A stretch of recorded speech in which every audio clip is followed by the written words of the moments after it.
It's time for Twig This Week in Google. On today's episode, we're going to talk about Walmart, Google shacking up, kind of doing the Amazon thing in a new way. We're going to be talking about Android Oreo. I've got my Oreo cookie right here. Samsung's big Galaxy Note 8 event, and a whole lot more. This Week in Google is next. Netcasts you love. From people you trust.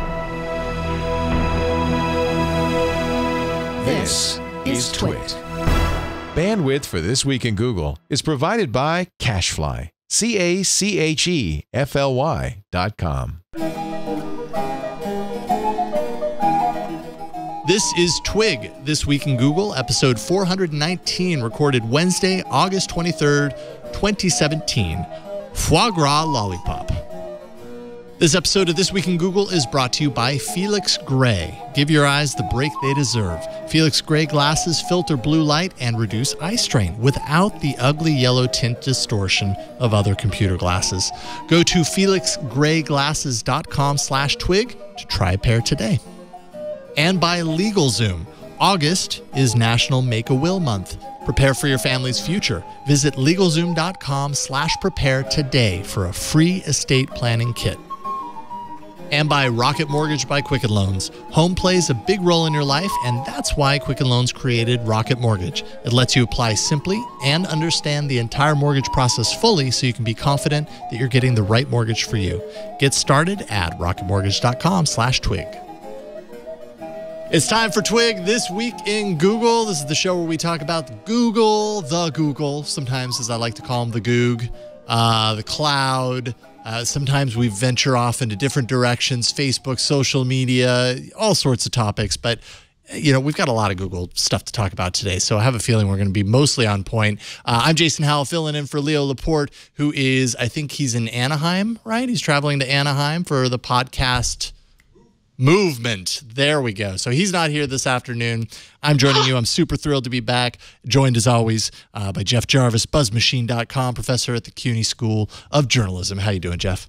Hey. So is it L Google, La Google, Der Google? I think, well, you know what? Based on the success of a Trademark story that we're going to be talking about a little bit later, it might be all over the place. It might have to change, and it might stay Google. Might be lowercase Google, yeah. Yeah, exactly. Google might be the new Kleenex. I don't think they're going to lose that, but we'll talk. Yeah, we'll definitely talk about that. It's good to see you, man. Also joining us as usual, Stacey Higginbotham, creator of the IoT podcast at iotpodcast.com and the Internet of Things newsletter at staceyoniot.com. How you doing, Stacey?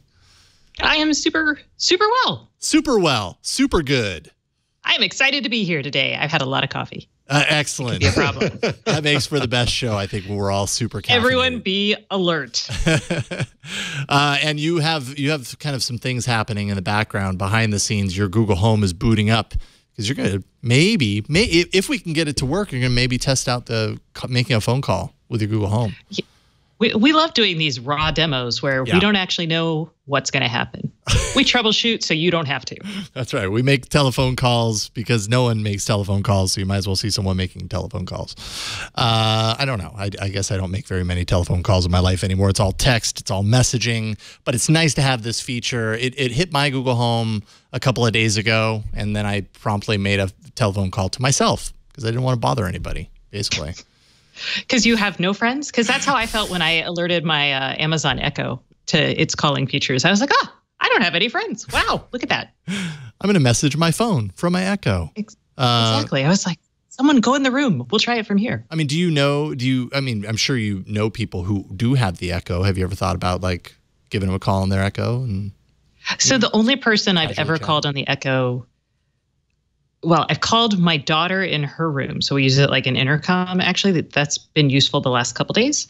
But mostly I call Kevin Toffel just to like freak him out in the middle of the day. Do you have drop-in privileges with Kevin? So Kevin doesn't have a show. Oh, okay. So, okay. I mean, so no, I just make the formal phone call. Because he and like, I think one other person are the only people I have that are my Echo friends.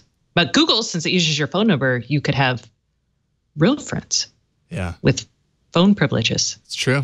I mean, it's a real phone, whatever. If you've got Google Voice, if you've got Project Fi, your phone number is going to show up, and otherwise, they're not going to pick up the phone because it's an unknown color. But does it do the predicted spam color? Like, I love that that's Google a good question. does that. Yeah. That is the greatest thing. I love it so much. Although it doesn't doubted it once. And I learned. It's like the Waze lady. You never, ever, ever disagree with the Waze lady. You don't disagree with the Google spam notification. It's true. You just got to give your trust. Give your trust to Google on this. Same thing with navigation. I completely agree. It's any of those times when I'm like, why are you taking me down there? That couldn't possibly save me time is when I end up screwing myself. So, just put all your faith in Google. To save like a minute or two, my husband will sit in a parking lot or in our driveway plotting the best route. And I'm kind of like, you know what? It's not worth it. Like, let's just go. Let's just move. And he's like, no, gotta see the best route. It's a little freaky. It's a little OCD-ish, it feels like sometimes. Toggling the best route within the app or trying to come up with the best route himself? Just like, we'll be at Target or something. And he's like, oh, we should go home. And there are not that many ways to get home from Target. We don't have to optimize quite so much. He'll spend a minute looking that stuff up in the parking lot while someone's waiting for the spot. Well, one of my favorite tweet this week. My favorite tweet this week was was a guy saying that 20 years of wonderful marriage, the secret of success, GPS. Mm-hmm. GPS is pretty magical. It takes the power out of everyone's hand. It saves you from the worst arguments of all. I don't know how I'd live my life Stacey added a whole new thing in, to be honest, is obsessing over routes. I like that. I would do that, I think. Yeah, I think as we get more technology in our lives, we're like kind of like it's the same thing. It's like Yelp paralysis when you're trying to pick a restaurant. Yes. And you're like, oh, let's look at all the reviews. This is really the best restaurant. So I tease my husband, but this is a really profound issue, I think. Meanwhile, I mean, if you saved a minute in the app and you spend a minute up at the top, it doesn't matter, right? Trying to figure out the best route. So you might as well just dive right in. Yeah. And hit the road. All right. So we actually had real things to talk about. Not just complaining about. All right. Well, I waylaid that. We do. I think that's important, though. I think this gets to, everybody, hopefully all of you have a Google Home and you wonder whether you should make calls with it. So not to mention, you'll also be able to connect your device to your Google Home via Bluetooth. That's another thing that's coming to Google Home. I think right now, I haven't tested that out myself, but apparently Google is pushing out Bluetooth capability to Google Home. So you have a couple of new things to try from this year's Google I/O. Still a few things not here yet. They had mentioned proactive assistance, which was things like if you've got a calendar event that Google Home is tracking or that assistant is tracking, it will tell you in advance, like, hey, we just noticed that there's a 5-minute slowdown on your route to that calendar event, so you better hit the road right now. So proactively, it'll give you information to hopefully improve your life, not complicate it. And then also, what was the other one? It was the view of your information on other screens. What was that called? Visual responses. It's the other function that we haven't seen yet. I don't know what we're going to get to. Christmas? No. Yeah, possibly so. Do you want to try and call someone real quick before we move on? Because, I mean, we're already talking about Google Home. Do you think it's all set up? I actually don't know. That's why I'm like sitting here going, I think it's set up, but it doesn't look linked. Now so when you shutting do out of everything. Yeah, when you do it for the first time, it actually gives you like, before I make the call, let me tell you a few things about calling with Google Home. So it'll probably do that the very first time you try. But so I just need to tell it to make the call. Yeah, you say call so and so, or you can say call business. OKG call a business name, and then it taps into the search. So it doesn't say my Google account is linked. Well, let's see what happens. So I'm going to call a business, or can I call someone from my contacts? You can do that too. If you've, I think if you've shared your contacts with a system, which you probably already have. I don't know exactly on that one. You can call from your contacts. I just don't know if it's going to let you do that without explicit permission. All right. Well, let's call my husband. I'm going to tell him. He's at the same place Leo is. Oh. But let me warn him really fast, because warning, Leo's there. Well, yeah, that too. I'm telling him not to answer if you don't want to be on the air. Yeah, that's probably smart. Yeah, right. Probably smart. We don't want to ambush him. So I just ask it to call. Yeah, you say, okay. Call. So guys, I have to actually activate it. So sorry about that. Avert your ears, phones. Mute. Hey, call Andrew. Sure. Since this is your first call with Google Home, here's a couple of notes. First, emergency numbers are not available. At the end of your call, tell me to hang up or tap the top of the Google Home. Calling Andrew Alleman, mobile. At least it didn't read out the phone. That was quick. Yeah. It gives you that the very first time and then moves on. He's in the conference call. After the tone, and Google Voice will try to connect you. Oh, so I just hung up on him because he was like, he's confused. He's like, no, I'm not answering. But there you go. See, it works. One thing I noticed is like if you connect to a system that requires dial presses in order, number presses in order to navigate, I don't think you can do that. Oh, IVR systems? Okay. Yeah. Oh, I could call my pharmacy and we could try an IVR system. I just don't know how you enter a number. Like I don't. You can't say. Call HEB Pharmacy. Just as a reminder, emergency calls aren't available. Oh God, she says it every time. I didn't know. You're done. Maybe you're calling a pharmacy. Oh, now let's get started yet. Calling Heb Pharmacy, Maine. Okay. I knew it was Heb is HEB. Good afternoon.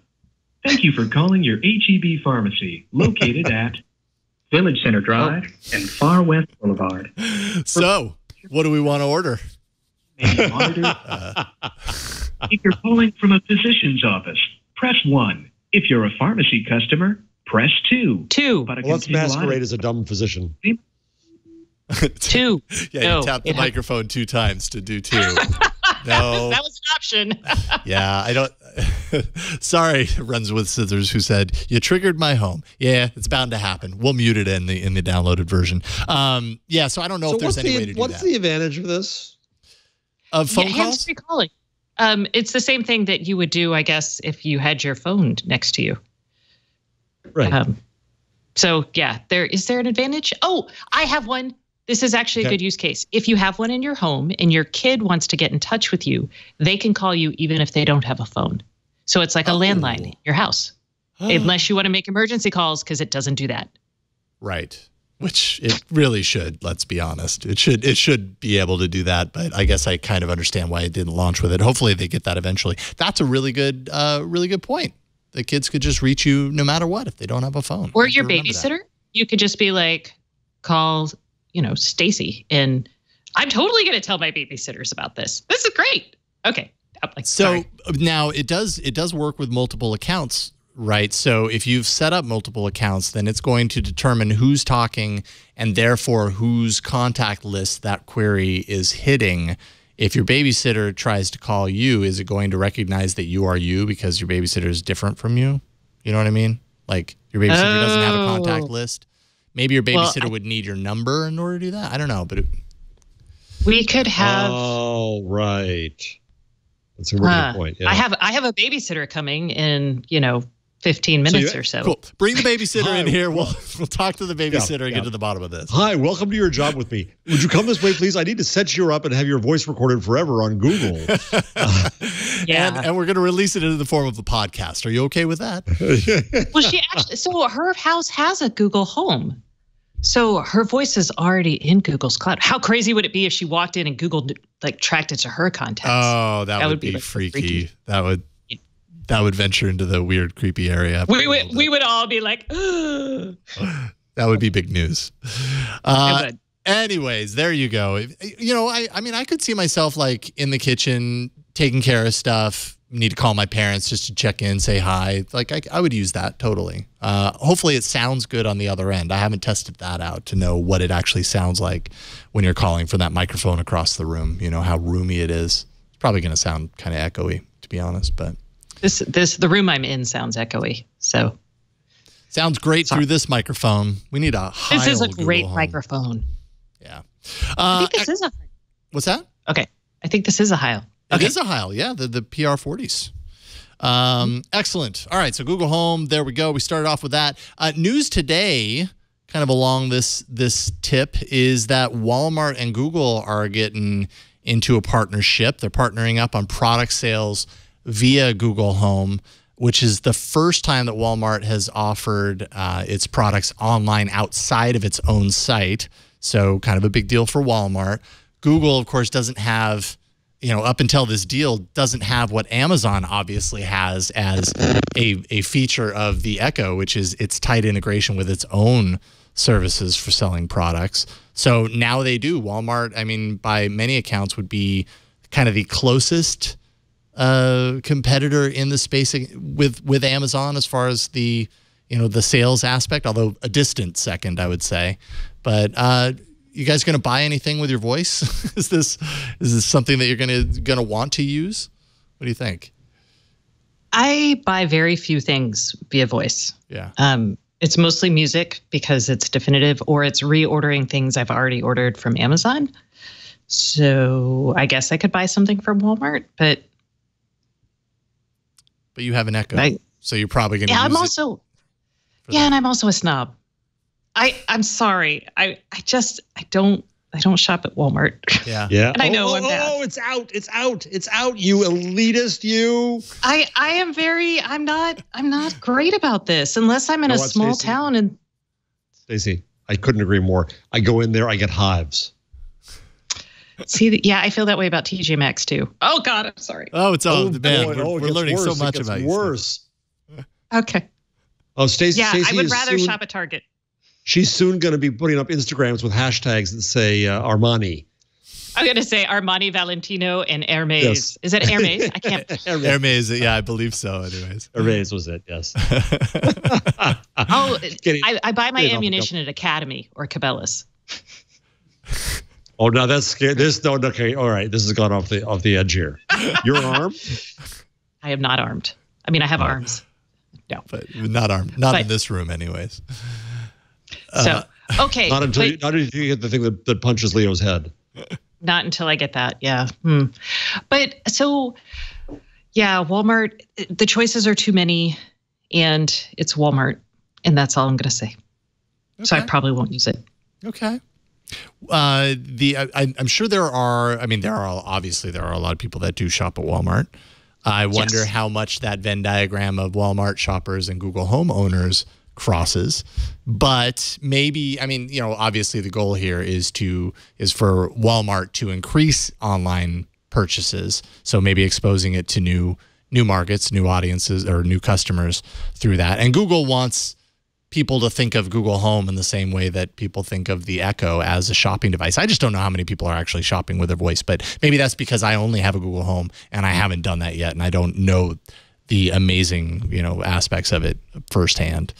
But it'd be really awesome is if someone built a service that scans barcodes, and you could scan it and it would actually tie into both the Amazon and Google with Walmart, and then get you the best price.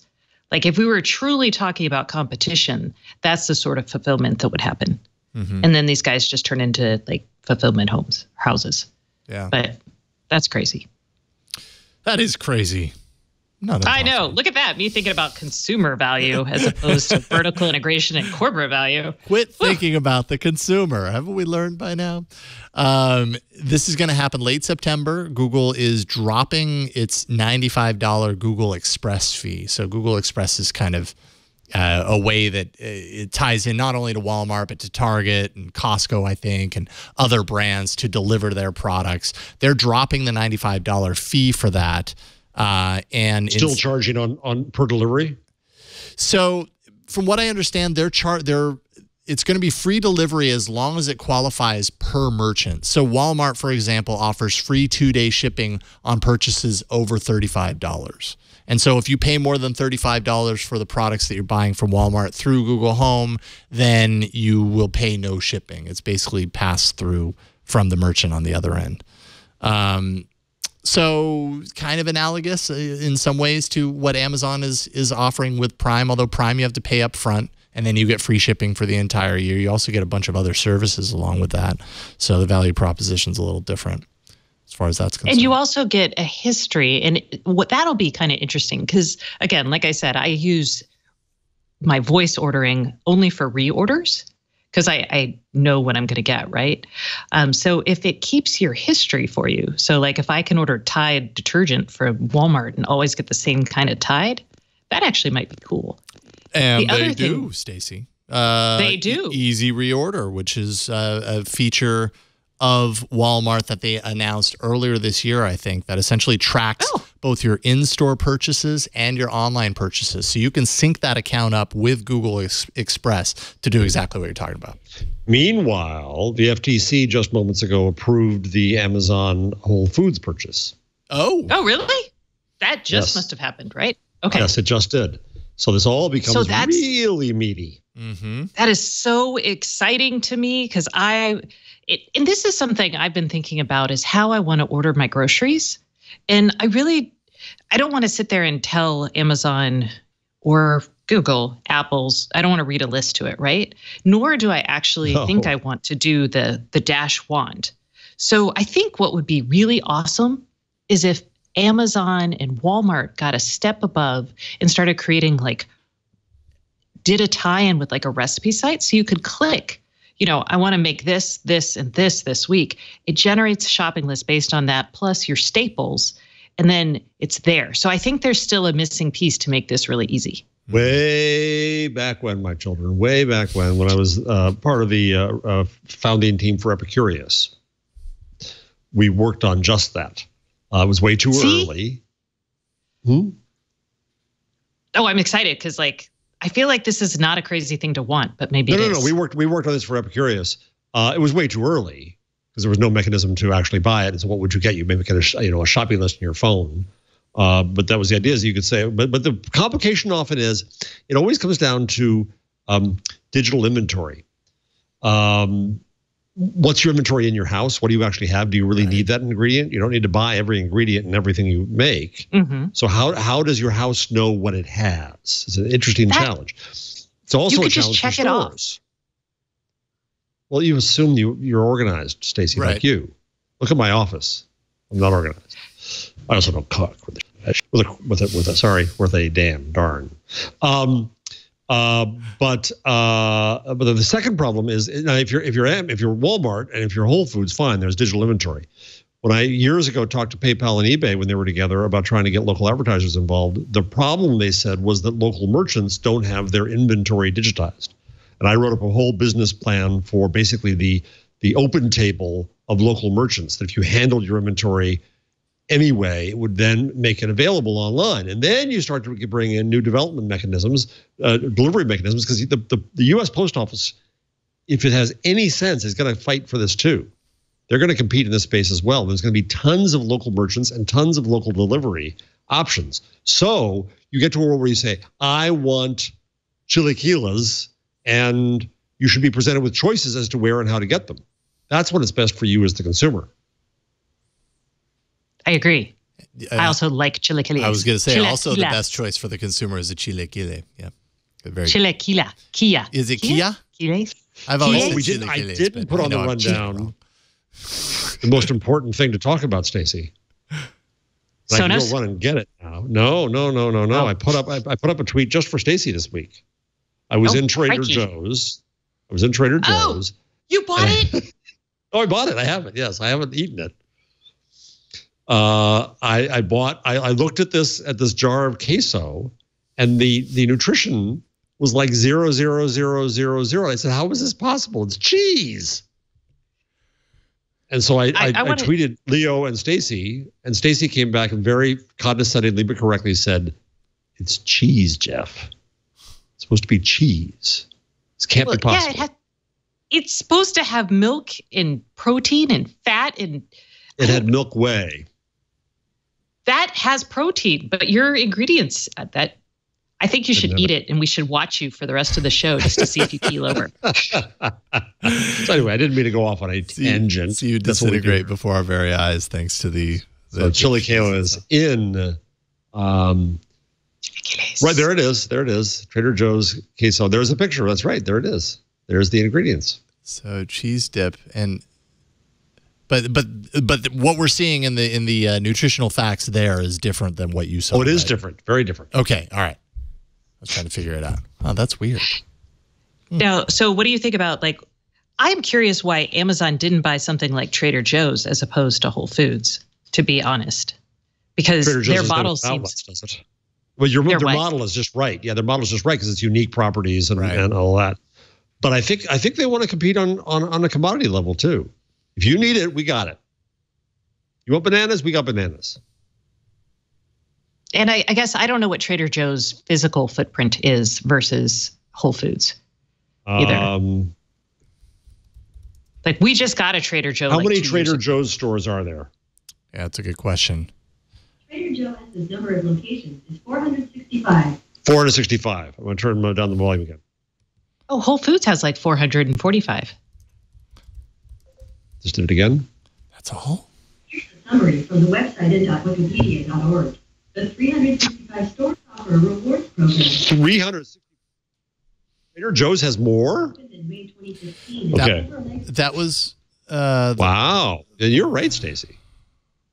That was as of last year. Yeah, 365 Whole Foods markets. According to 465 versus 365. Actually, 468 stores in North America. That's from their company info page. So now it's 468. Trader Joe's? Whole Foods. Whole Foods, 468 They're stores. even. They're as good as even. Oh. Huh. All right. Wow. Okay. I feel like I've got nothing else to say about this, I guess, other than I can't wait for automation to come to my grocery shopping and meal planning, because it is currently the bane of my week. My life is really easy. I'll be honest. That's like one of the more challenging things I do during the week. How are they exactly the same? Something's weird here. How are Whole Foods and Trader Joe's saying we have the same exact amount of stores? That's strange. They're both kind of ritzy, elitist places. There's a lot more. Like, we only have, and we just got 3 Trader Joe's in Austin, or maybe there's only 2. But I feel like in California, there's like a Trader Joe everywhere. Yeah, New York loves them too. But I go there and I come home late from work. I have stuff in the freezer that I can just throw on and cook. Like, they have the most amazing paella. Trader you Joe's? couldn't think this is physically possible. Yes, you get a frying pan. You turn up the heat high. That's all you do to it. You open the bag. You pour it in, and these little flavor things all go like crazy. And 3 minutes later, you have paella. I love paella. You just clued me in. Trader on Joe's paella is great. Yeah, I'm a fan of Trader Joe's for the. I love the tangents we go on. By the way, this is great. The audience is going nuts right now. Hey, audience, like, you know what? seriously. It's better than me doing politics, isn't it? Okay, so you got a choice. We can talk Trader Joe's queso, or we can talk Trump. Huh? Which would you prefer? Just tell us, because we're gonna go on tangents. It's what we do. Okay, I got it. So maybe Google should just buy Trader Joe's. Let's think about that. Just to counter the Walmart, to counter the Amazon Whole Foods threat, Trader Joe's. I love that. And then you also get the Google Chef's recipes in Trader Joe's frozen food section. Google Chef is terrible. Sorry. Okay. No. I mean the Google Chefs, the commissary Google Chefs. Oh, I thought you were talking about their little card thing that tries to help you cook, which is... No. I mean the food at Google. Got it. I don't even know about the other Google Chef thing that you're talking about. Maybe I see it because I'm a woman. It's constantly giving me a card called Culinary Inspiration. And it's the crappiest recipes. Like, they're so random. They're like Bloody Marys, cauliflower bread, roasted watermelon. And it's, I don't understand. Google is so good at everything. And that's interesting. Like, okay, here are my culinary recipes for the day. I guess. Wait, is this in Google now, Stacey? It's in Google now. It's just a card that pops up. Literally, I've told it so many times I'm not interested. My recipes. I never get it. Never. Try something new. Pinto beans, sour cream coffee cake, banana egg pancakes, mulled wine, balsamic Brussels sprouts, moong dal, garbanzo beans, cinnamon roll pancakes, minestrone, and treacle tart. Sounds pretty good to me, Stacey. It's just weird. These are not like things I don't make desserts. I don't not very often. You're no fun. I know I'm terrible, and then I actually do search a lot of recipes on Google, but it doesn't show me any of those. So I'm not even finding that section when I check Google now. Which, by the way, they redesigned Google now. I don't know if you guys have gotten the new design of it. I'm still getting used to it, but it's very colorful and very icon filled, and I don't know. I'm adjusting, but yeah, I can't find the recipe portion here. Karsten has it. Okay. He's flying over here.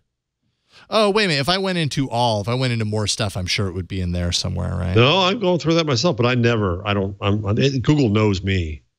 Mine shows me the weather updates and then stories. Oh, see recipes for you. Get ideas. I get dinner recipes. I search for it. Oh, Stacey, you're so right. First thing for me is Pillsbury taco skillet dinner.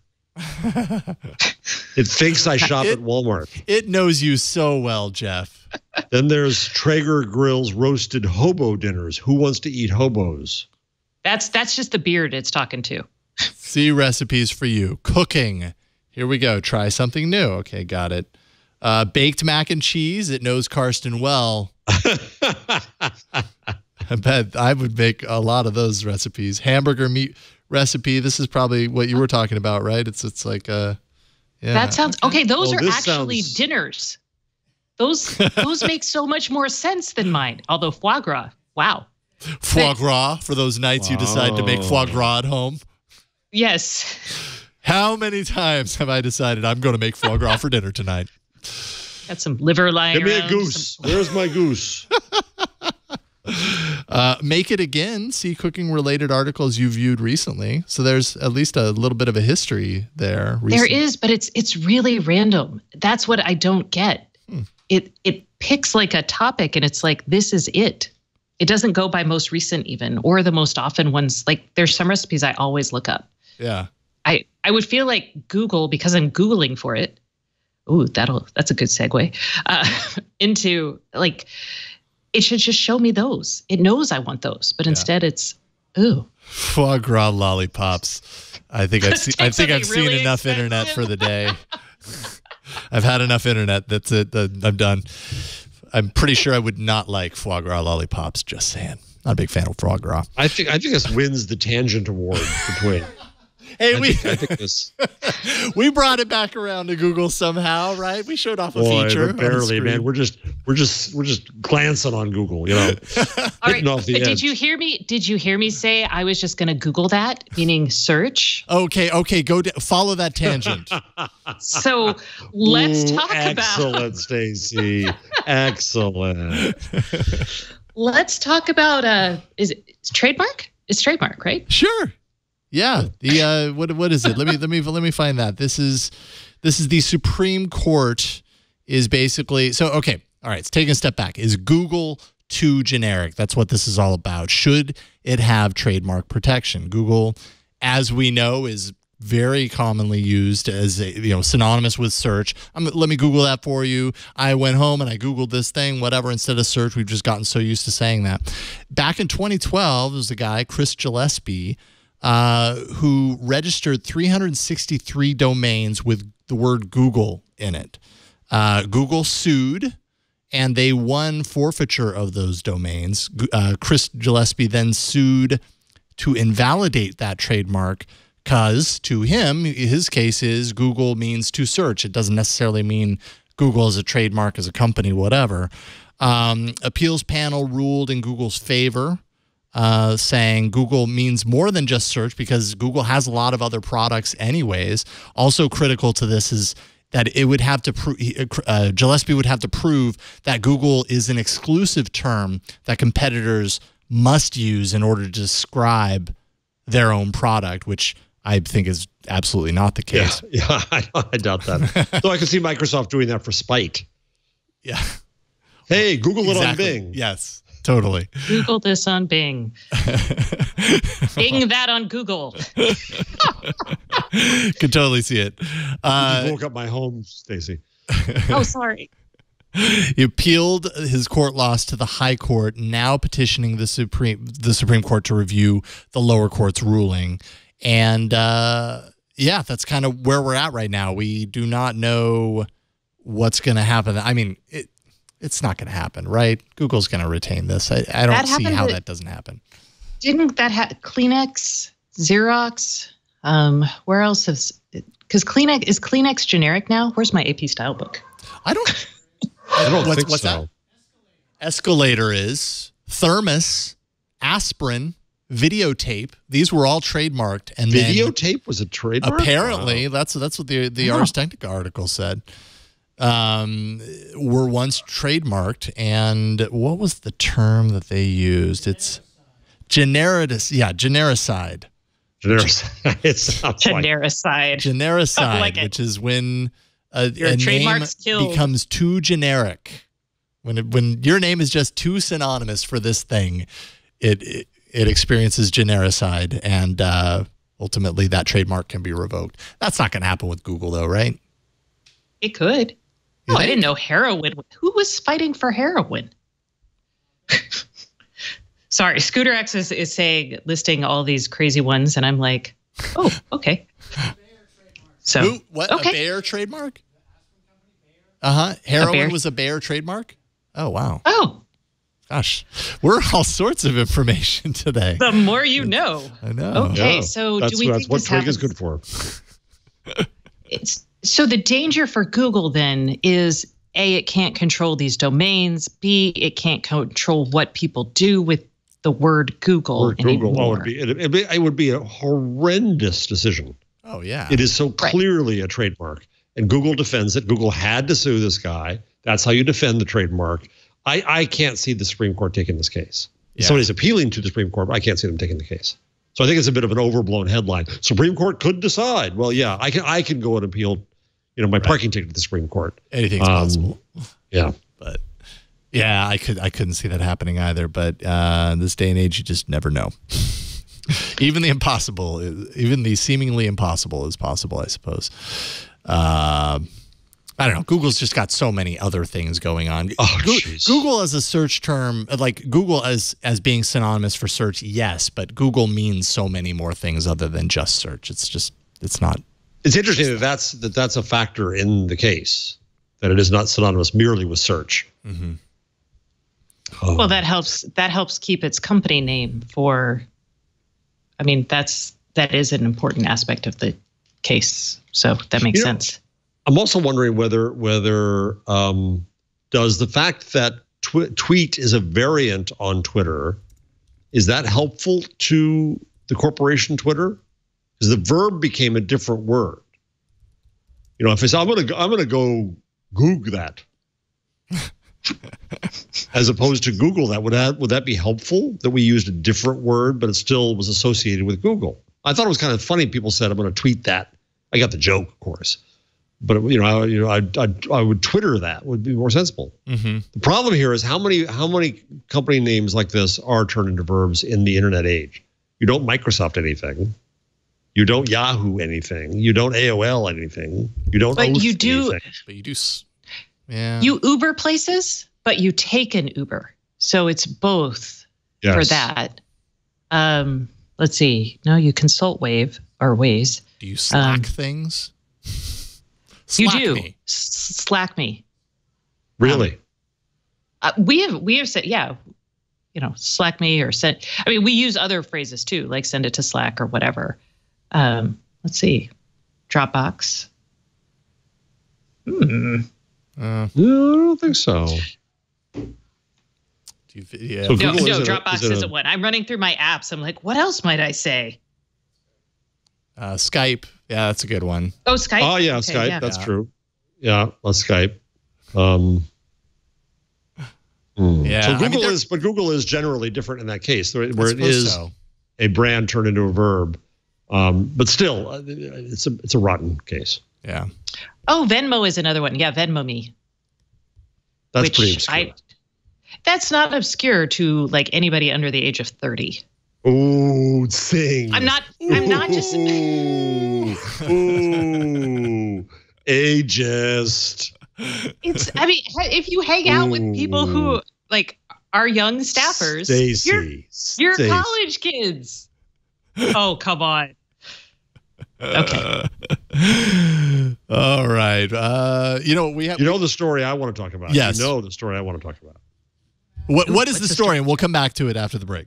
Oh, okay. Do a break. What is the story though? Give a tease. My fondest hopes for a replacement. Oh yeah, we're going to talk about that because I completely agree. The Pixel might have a successor. Might. It's a might. Everybody, a million people wrote the story, but we'll talk about that. We're going to talk about that. First, let's take a minute, thank the sponsor of today's episode of This Week in Google, and that is Felix Gray. We spend so much time looking at screens. It's our job. We do it day in, day out. We do it even when we're not working, right? Think of how often you look at screens, and you might be looking at it. I mean, obviously, if you're watching this, you're looking at a screen now. You might be listening to this podcast to get away from a screen, to distract yourself from a screen. And we've all experienced the eye rub moment where our eyes just kind of feel dry. They feel fatigued. They're tired. You have a headache. Your vision goes a little blurry. It's not fun. You can give your eyes a break with a pair of computer glasses from Felix Gray. Felix Gray's lenses are specially designed to filter blue light and eliminate glare, which many of us know are the two culprits behind digital eye strain. Too much blue light from your computer and phone screen can lead to eye strain and make it difficult to focus on things, especially over time, hour after hour. It all adds up. Felix Gray glasses have blue light filtering material embedded into the lenses, so they remain effective without that ugly yellow tint or color distortion that you find with other computer glasses. Be sure to visit felixgrayglasses.com/twig. You can find more information on the dangers of blue light. Felix Gray eyewear is beautiful. It's crafted with premium handmade Italian acetate. Their glasses look great, so you can feel confident in any work environment. You can keep it at work. These glasses are not my glasses, but it doesn't matter. I'll wear them anyway. What do you think? Anyways, I've been wearing them all morning. I've been using them to work, and I feel like I stare at screens all the time, and I'm so incredibly used to my eyes being sore. And I've looked at a lot of screens today in preparation for this show, the Note 8 announcement, which we'll talk about a little bit later, and my eyes feel great. They feel awesome. Non-prescription and reading lenses are currently available, and prescription glasses are coming soon. Reading prescription ranges from plus 1.0 to plus 2.5, or you can add plus 0.25 magnification if you're fixated to your screen.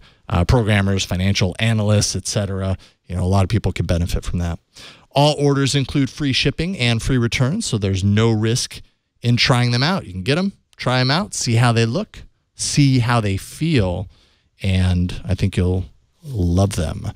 Give your eyes the break they deserve. Go to felixgrayglasses.com/twig today to try a pair of Felix Gray computer glasses and discover a smarter way to work. That's felixgrayglasses.com/twig, and we thank Felix Gray for their support of This Week in Google. All right, now I'm going to just blink the whole time. So I'm like sitting here going, oh, my eyes. Okay. Do you? Yeah, I know. Sorry to clue you in on how uncomfortable your eyes are right now, but hey, we got to do what we got to do. All right, so this is the first gen. I'm going to do my presidential impression. Can you see after staring at the sun for so long? That's what I want to know. I'm very, very curious. We can talk about that here in a little bit. But before we do, this is the first generation Samsung Galaxy. Sorry, not Samsung. Bite your tongue, Howell. Bite your tongue. Chromebook Pixel. That's what I meant to say. Sorry. It's the Samsung announcement this morning. I'm all messed up in the head. Jeff, help me. I've been waiting to replace this with whatever. Is that a first or a Google second has. generation? This is the first generation. I didn't get the second generation because it was still fine. It totally has been a great Chromebook. My first generation is poking along now, but so I have two second generations. here. But it's still a wonderful machine. I love it dearly. Love it, love it. Yep, it's fantastic. I'm sure at this point, like I still have a hard time like thinking about why I need to replace this, other than that it is as old as it is. What's that? 2014 was when it came out. Still does a great job with what I use it for. But rumors say that Google's hardware event in the fall, it might actually have a new Chromebook Pixel. Finally. Possibly with a 2-in-1 design. And that would actually be really cool, considering the fact that Chrome OS now has great support for Android apps. So having a 2-in-1 design, transfer it into tablet mode, Android apps, it kind of might make a little more sense with some of the apps that you're using. There's also a weird patent that that was posted about that hints at a keyboard trackpad hinged cover sort of thing. If you look at the patent, it kind of hinges up, and it's kind of surface. Yeah. Well, some are wondering if this is to hinge up as a cover as it transfers into tablet mode, or maybe it's a stand. I think this is a case of overplaying a patent. Yeah. You think this is just like we're not? I don't see this coming to market immediately. Well, I don't understand what that flap would even be used for. I don't get it. I think the problem it's for is hiding your Scrabble tiles. Yes. There, you figured it out. I feel stupid for not realizing that. Bouillon cubes. When you turn the thing around, the problem is that, and you put it on your lap, the keyboard is exposed. It could just be a protector. Okay. Oh. Okay. For a hinged convertible. I think it'd be a little much, but okay. I think it's one of those. I think this is one of those cases when somebody had an idea and they said, "Oh, sure, patent it. We want more patents." Right. Yeah, we might not actually see that with whatever this new laptop is. It does look like it covers the keyboard in this bottom. So I get what you're saying. The idea being you transfer it into the 2-in-1 tablet mode, and instead of having a weird looking keyboard just hanging off the back of the underside of the tablet, you cover it up with this elegant cover. But then look at the proportions there. Not that this is drawn to scale, right? But that means there's a really tiny keyboard or one huge honking laptop. Yeah. Because if you fold that thing down, it doesn't even go halfway. No, you're right. And you got to get a whole keyboard in that little space there in the proportion. Yeah. Well, I don't see because what this necessarily means is the flap has to be at least as big as a keyboard. Yep. That's kind of what that alludes to. But yeah, you're right. That and it also means that your keys might not have as much travel, right? True too. Yes. Which would be bothersome. Yeah. What do you mean by travel? Like clicking down? Okay. How far up and down they go? Yeah, like I can't get into the keyboards with the keys that have very, very little travel. My wife has the MacBook Pro, the latest one. And I don't like it. I have a hard time typing on that thing. I just don't I like do too. Yeah. Oh, I was going to say my MacBook has very shallow keys, and I love it. They still click like I get in trouble for typing too loud. Oh, I know. Good Lord. Yeah. But anyways, Jeff, I'm sure you're excited, although it doesn't say whether there would be mobile network support, because I know that's a priority for you. Yeah, but I'm never going to get LTE on it. That's not going to happen. No. It's gone. I got a dongle you could buy.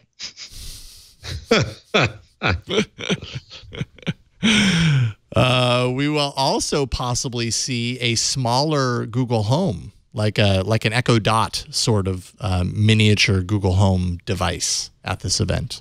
That's what rumors are pointing to, anyways.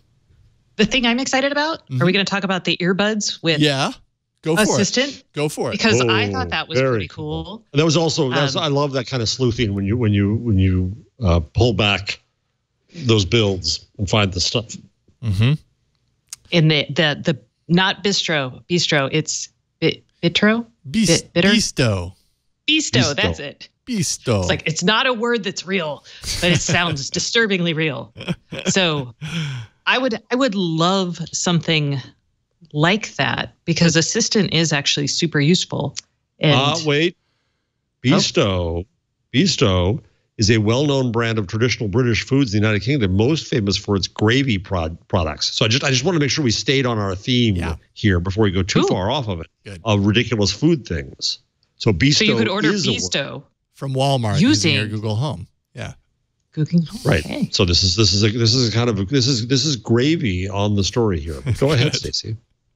No, that's I was gonna say it's icing on a cake, or it's just gravy. Gravy granules, to be honest. Doesn't that sound wonderful? It's the nation's favorite, not this nation, fellas. Just add boiling water. I just found out you can buy a whole chicken in a can, so I'm not going to mock people for putting gravy in a can.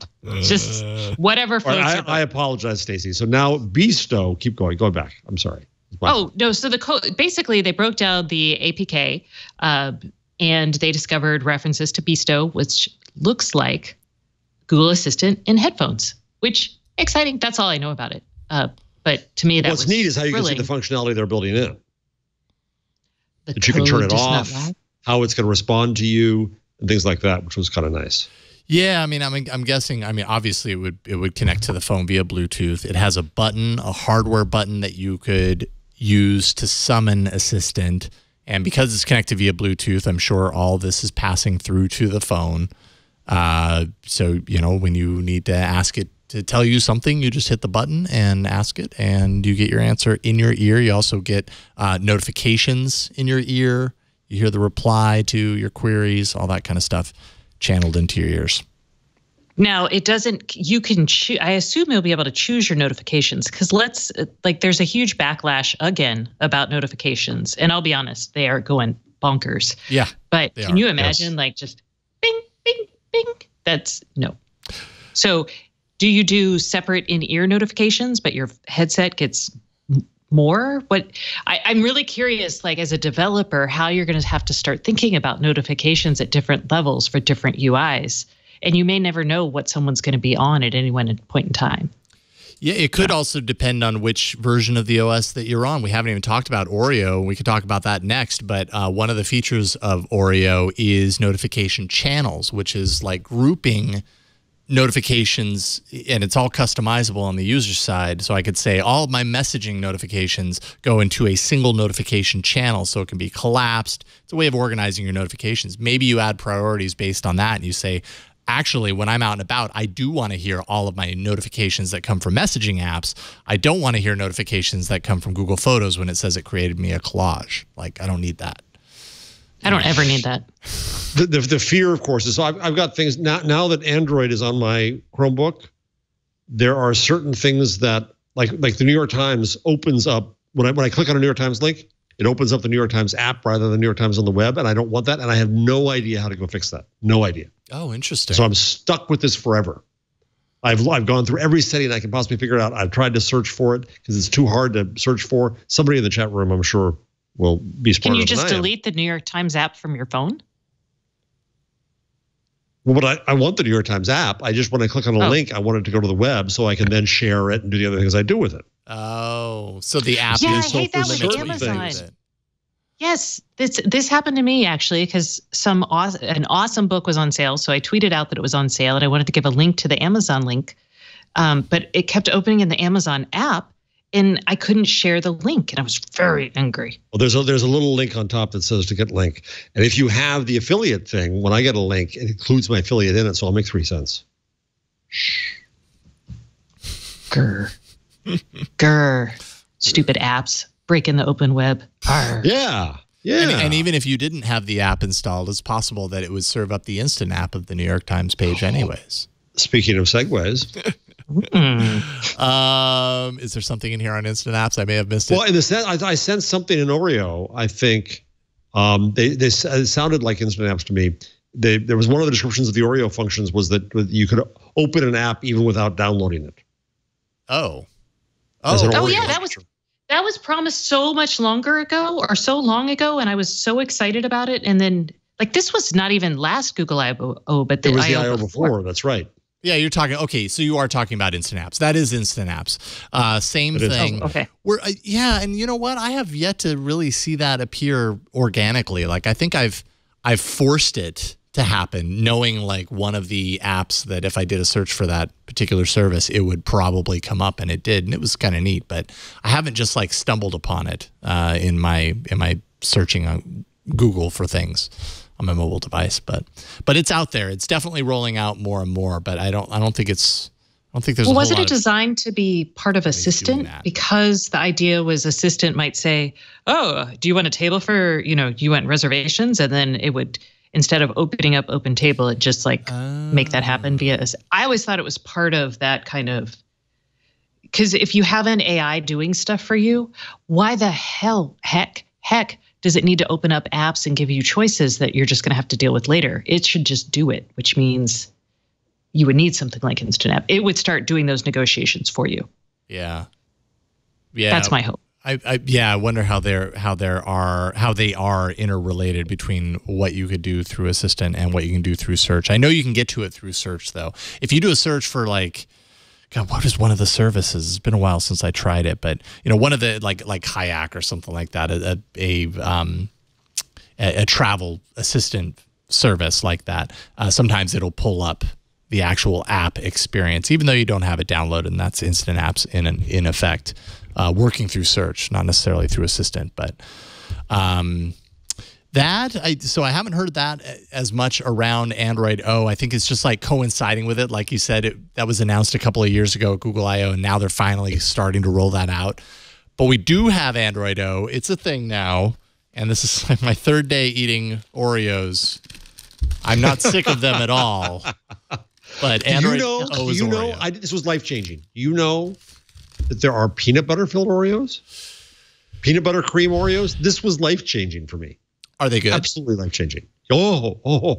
It sounds like it is. It might be life-ending. They're so good. Be careful. Be careful. Yeah, they've got a ton of flavors of Oreo now. So it's not just This is Food Day. Yes. Every story we will tie into some sort of food product. Peanut butter cream. And I can see the first link is they're available at Walmart. So I could ask my Google Home to send me Oreo sandwich cookies, peanut butter cream. At the end of September. Yes. Yes. Don't rush out and try it yet. Wow. Are those seriously all Oreo flavors? Well, there's Japan and China. Oh, my goodness. Green tea Oreo. They went a little crazy here, I think. They have pumpkin spice Oreos. Strawberry milkshake Oreo? Brownie batter. Oreos are nasty. Ooh, brownie batter is delicious, though. Dulce de leche. Candy corn Oreo. We got those at our house. That. Oh, really? So my husband tested those, and yet not good. But I don't like Oreos, so I'm really the wrong person to talk about this. Geez, Stacey, we are finding out you don't shop at TJ Maxx. You won't shop at Walmart. You don't like Oreos. Oh, jeez. Learning a lot about you today. I grew up on Hamburger Helper, so. Oh, I don't believe it now. No, I don't believe that. No. Or you're trying to deny your true history. No, it's true. I did grow up on pumpkin spice on Hamburger Helper. I had a working mom. That's what working moms feed their kids or fed their kids. I had my fair share of Hamburger Helper as well. I feel you. Delicious. Yeah, and then I went back to it as a grown-up. I was like, I remember liking this as a kid. No. It was better as a kid. Frozen vegetables in there. I was like, this will be better. I'll put some frozen peas in. Oh, no. Spruce it up. Make it a little healthier. Twit fans. I'm sorry. I think maybe we're all really hungry. I've brought it back a lot. I'm enjoying myself in a perverse way. I'm sorry. I apologize to you. But again, I'm going to repeat. Would you rather food or Trump? Just decide. Fair enough. I think this is a wonderful tangent. I'm going to take some food. Carson took the camera. I feel like I'm compelled to eat an Oreo. This is double stuff, by the way. There's enough flavors of Oreo. Like, it's always a thing on All About Android, by the way, that every time there's a new dessert, we bring in the dessert and we eat it. Usually lasts a couple of weeks. There's enough different flavors of Oreo that we could probably do this at the beginning of the show for the entire year, that Oreo is a thing. We could be powered eat that on air, and you're going to get that horrible Oreo mouth. It looks like you're a little kid who just ate dirt. It happens. I'm probably going to wait until I'm not talking anymore. Android O is Android Oreo, if you haven't figured that out by now. They had an event.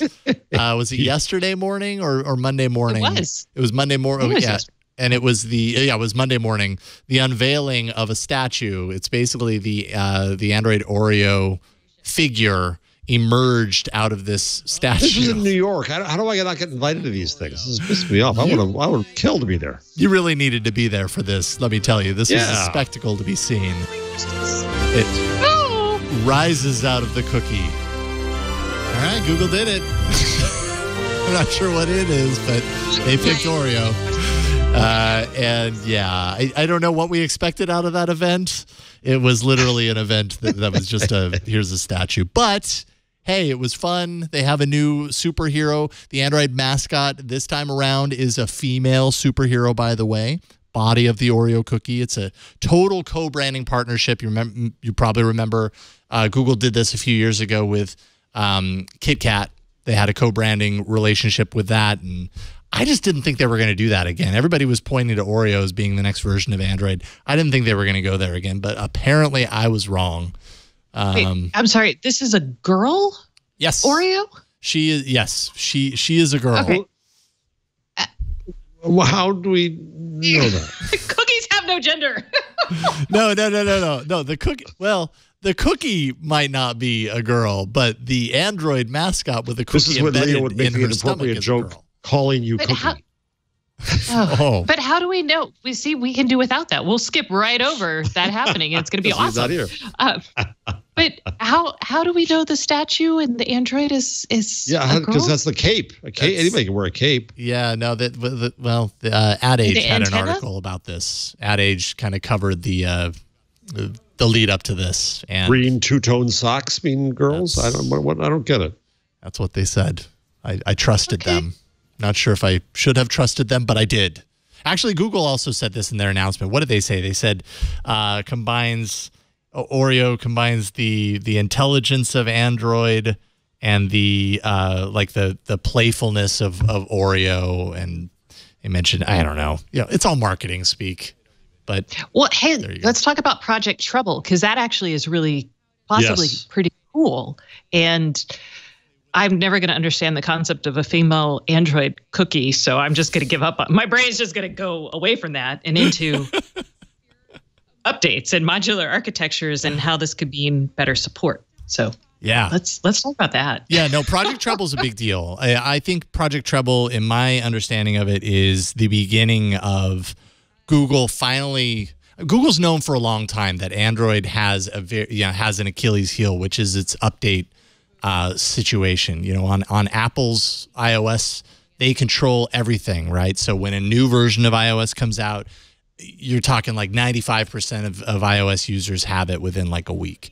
On Android, we are a year away from Nougat being officially released, and I think it's at 13% of all devices. Now, Android also has an insane amount of users. So 13% is actually a lot of people, but in comparison with the overall pool of Android users, it's a small percentage. And obviously, Google would like that to be higher. That improves the security for a lot of, for its users. And that's just good overall for its brand. Project Treble is kind of the beginning components of separating the underlying architecture, separating the hardware stack that vendors have access to away from the updatable elements of Android, the code itself. So hopefully what that means is that over time, this in combination with more work that I'm sure they're going to do to kind of separate things further means that Google can eventually push out an update to Android and not have to worry about a lot of this kind of time that it takes for hardware vendors to check the code against their hardware and carriers, check the code to make sure that it qualifies to run on their network. They're kind of separating these things into two separate camps so that Google can do its thing and hardware vendors can do their thing. And Project Trouble is the start of that. So what does that mean, though, if, you want to update, like, the software element, like, oh, here's Bluetooth. Bluetooth actually, with mesh, that will update if you have the appropriate hardware all the way back to Bluetooth 4.1 or BLE 4.1. So I'm curious if you wanted to support that in the OS 2, would you have, I'm trying to understand how things like radio support would change with Trouble. And if you would have access to that if the OS person has to do it, if you'd have to wait for your chip supplier to do it, and what that means for the application developers who want to use something like Mesh. That is a great question. I'm not even entirely sure that Project Treble would involve changes to something like Bluetooth, or if it's, you know, targeting something entirely differently. They we talked with the Google engineers at Google I/O just a few months ago. Florence Ion and I did, and we sat down with them, and they were very they made sure to let us know how much work went into re-architecturing Android from the ground up. They said it was probably the most significant kind of rebuilding of Android code since Android launched. So it's significant, but I don't think... At which version? At this version? With this version, yes. Because of Project Treble, which... Because of that, oh wow. Because of that was at the core of why they've spent so much time working on this stuff. And I kind of got the impression that, like, it by no means solves all the problems like you're talking about, and figures out who does what, but it's a starting point for it. The other really big challenge that they're going to face with this, and this happens a lot with what Google puts into Android and how slow things roll out, is what do OEMs, hardware manufacturers, what do they actually spend their time adopting? It might be part of the OS, but they might have to make changes on their end. I don't think that is the case with Project Treble. I think Treble kind of comes over if you're creating a device from scratch with Oreo. It's Trebleized, as they call it. But there are other efforts that suffer that. Yeah, and it actually looks like the OEMs would be in charge of like their hardware firmware updates that would change your like networking functions.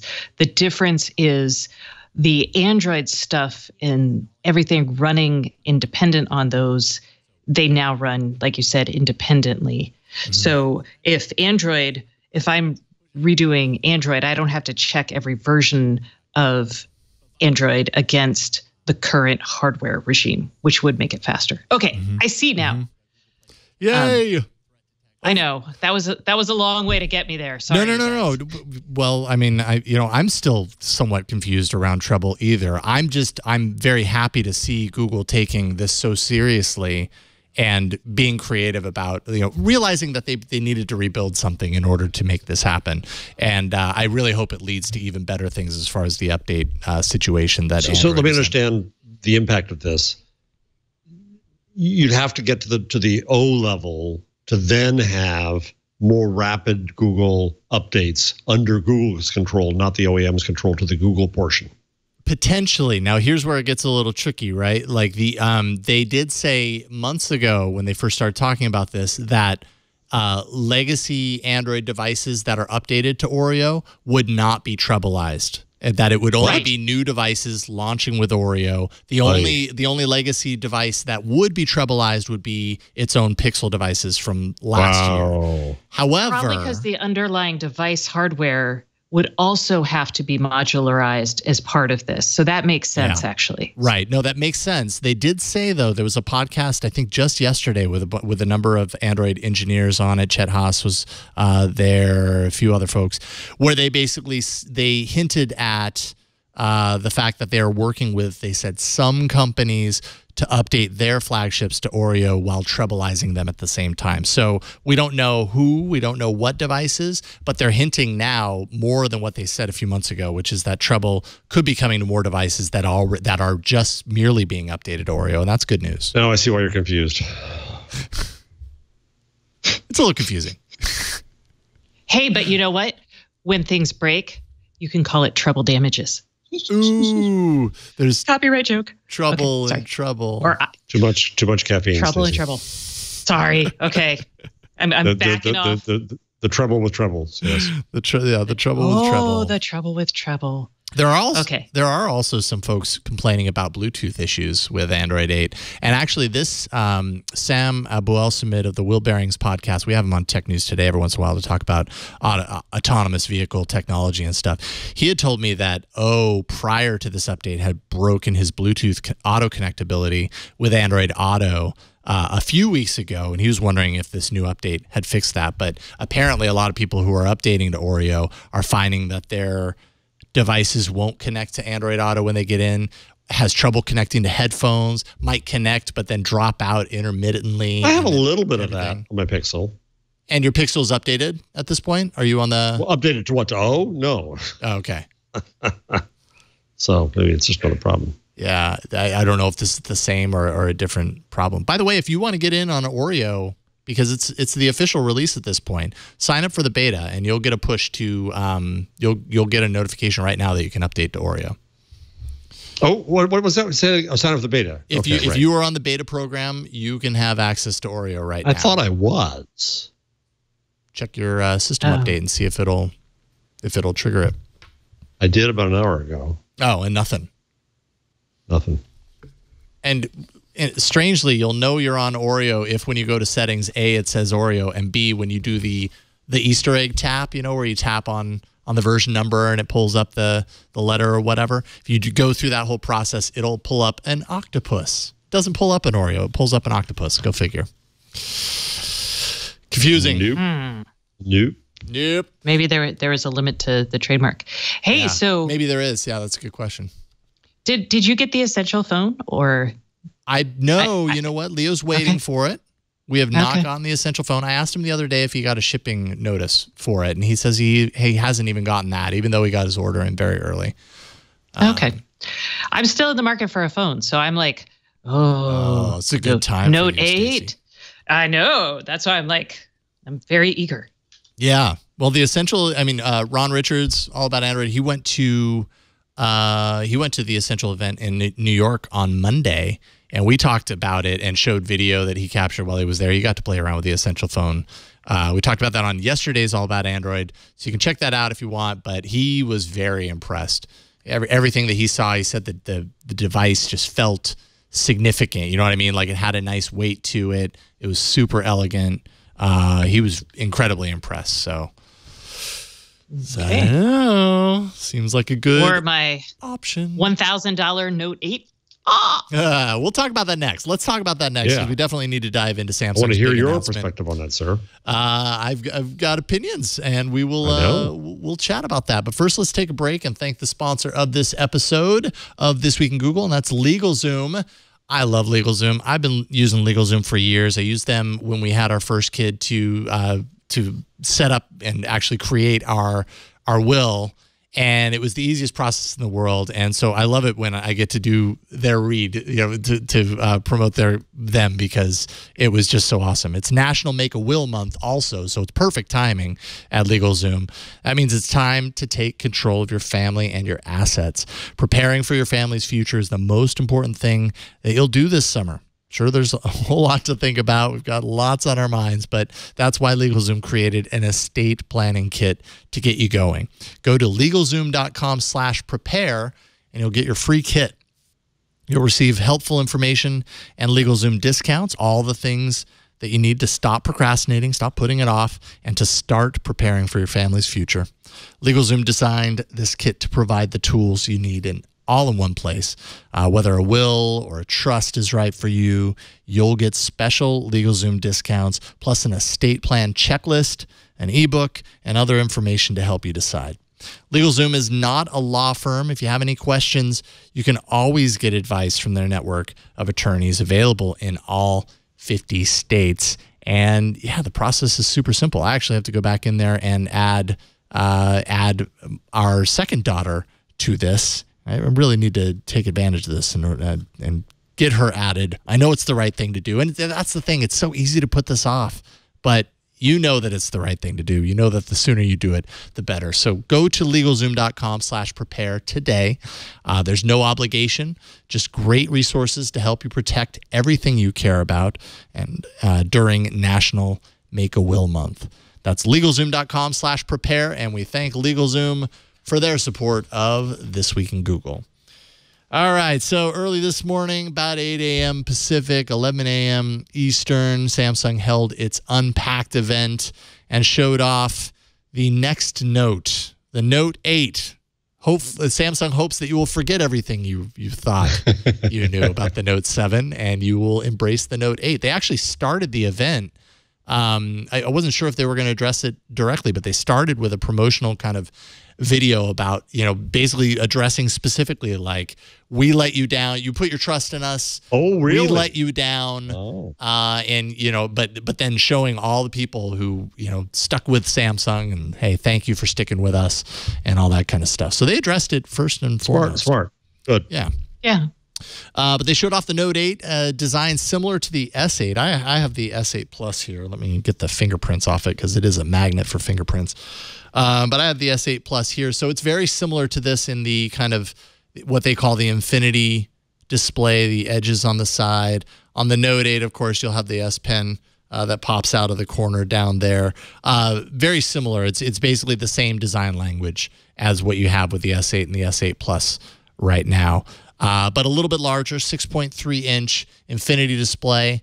The infinity display, of course, means that it's a little bit less, almost bezel-less on the side because it drops over the side, but reduced bezels on the top and bottom. It really kind of makes it feel like a smaller device.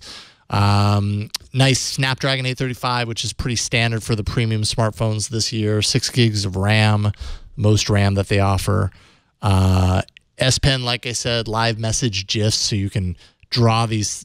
You could draw a message with your S Pen, and then it animates that drawing in the picture that you send to whoever you're sending it to. So when they look at it, it like shows it drawing on screen. Samsung likes the splashy things like that. You can do live translation of text. You can write on the lock screen. Google used to do that with Hangouts. If you drew something in Hangouts, it would show the drawing happening in Hangouts. Oh, really? I don't remember that. Yeah. Oh, that's cool. When Hangouts was a web interface where you could put on the masks, you would draw it with like your mouse, on the web interface, not actually in the. I know, I'm old. No. I've used that web interface a lot, and yeah, you could put on the masks and everything. Yeah, all that stuff. This is the first Samsung phone with dual camera support, so it has dual rear-facing cameras, a wide-angle 12-megapixel with an f1.7. Aperture and a 12-megapixel telephoto camera, same aperture, 2x optical zoom, live focus mode for getting kind of like the bokeh foreground, background kind of blur, and that's done in real time. So this is kind of cool. When you take a picture like that, it pops in and you can take the picture, with and preview how things in the background look blurred compared to things in the front of the foreground being sharp. But what you end up with after the fact is you end up with a full res image as well as the combination image that you can then tweak after the fact and say, I want the background to be more blurry, less blurry, whatever. So it gives you just everything, which is kind of nice. Launching with Nougat, not launching with Oreo. Sorry about that. And yeah, I don't know. Are either of you like Note aficionados? Did you like the larger form factor? My parents loved the Note so much that they didn't get rid of theirs even when they were exploding. They stuck it at Pyrex dishes at night to charge. The Note 7? So they did not give back their Note 7? They finally gave it back when I think Verizon started cutting people off. But up until then, they did not give them up. Wow. They don't fly. But so, yeah, they are definitely like, my mom was looking at this and she's like, ooh, but then she saw the price tag and she's like, oh. Yeah, it's a little pricey. I mean, we are right on the cusp of $1,000 smartphones. Well, they can get a break. What this says, they can get a break. I see this. Yes. Now we found that out after the fact. So so the price without the break: $930 on T-Mobile, $950 on AT&T, $960 on Verizon and Sprint. If you pre-order, you can take your pick of either a Gear 360 thrown in or a 128 gig. Flash micro SD card along with a wireless charger. So you can take your pick of either of those if you pre-order. If you buy through Best Buy, they'll also knock off $150.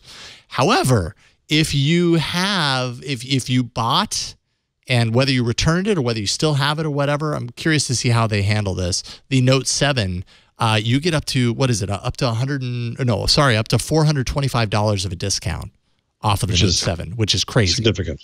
Yeah. That is. Well, because Samsung, I swear, they gave my mom a Gear 2, which, but they gave her a watch. They gave them the VR headset. What was that? Yeah, the Gear VR. Yep. There we go. Okay, the Gear VR. So they got all this stuff just the longer they held on. So, wow. Lesson learned.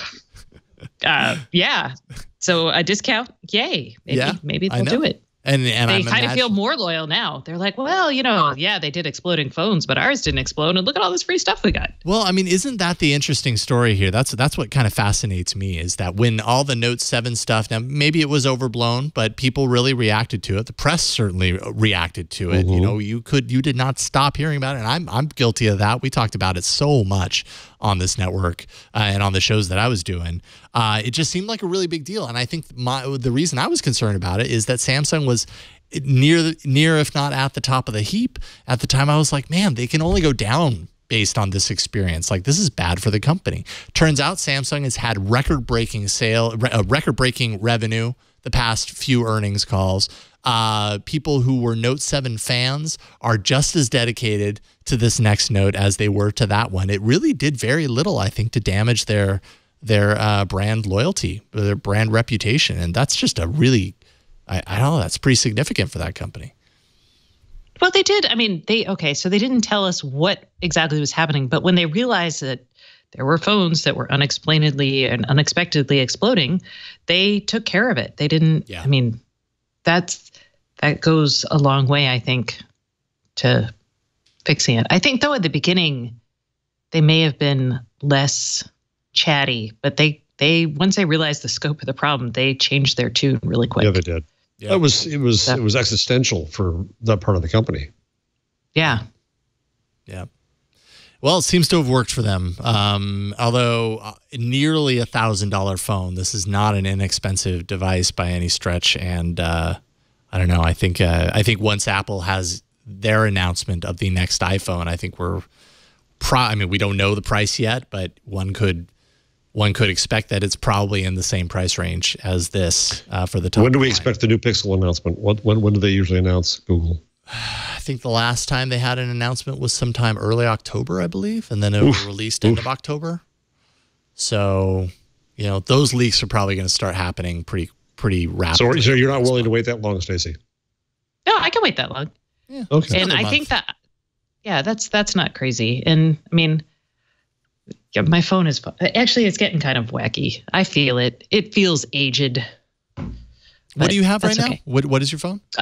I have the 5X. So the Nexus 5X. Yeah. It's going to be 2 years old in October, September, whenever.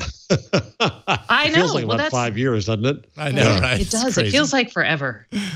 But it's not. It is not forever. It's crazy how fast time flies with that kind of stuff. Feels like it anyways. Are we done talking about this stuff? Sure. What do you want to talk about?